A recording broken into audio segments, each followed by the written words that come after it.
ఆవిడ సపోర్టింగా నా సపోర్టింగా? అసలు గొడవ ఏటైందో కనుక్కుంటుందాం. అసలు ఏటైందే?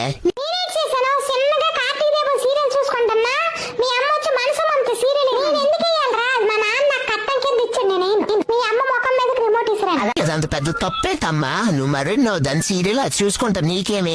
మా ఆవిడ ఏటంత తప్పు చేస్తుందని ఎందుకు గొడవ పెడతాను? ఏముంది ఇచ్చిందిరా నీకది? వాళ్ళమ్మ నా కొడుకు నా మాట వెనకంటాడు. పిల్లని 2 నెలలకే నీ పిల్లం నీకు బెల్లం అయిపోయింది, తల్లి నీకు అల్లం అయిపోయిందా? అంతేలే. నీకు ఈ మధ్య జీతం పెరిగిందట, ఇంట్లో చెప్పలేదు కనీసం. మీ ఆవిడికి నెక్లెస్ కూడా కొన్నావట. ఈ మధ్య ఇంటికి డబ్బులు కూడా ఇవ్వట్లేదు అమ్మా. అమ్మా ఈ కంత్రి మోకం దానికి తీసుకొచ్చా లవ్ మ్యారేజ్ అని. పెద్ద గేదెలా 10 వరకు పడుకోండి. ఒక వంట రాదు, ఒక ముగ్గేయడం రాదు, ఒక దేవుడికి పూజ చేయడం రాదు. నాడు చీర కట్టదు, ఎప్పుడు నైట్ ఇంక ఇన్స్టాగ్రామ్ లో రీల్స్ అట. పెద్ద మేకపోతల తినడం పడుకోవడం. ఇప్పుడు విడాకులు ఇవ్వాలంటే ఎంత భరణం ఇవ్వాలి? ఆర్టికల్ అన్ని తిరిగేస్తే 1 కోటి నుంచి 2 కోట్లు ఇవ్వాలి రాజమాత. నా కోడలు బంగారం ముచ్చి తల్లి.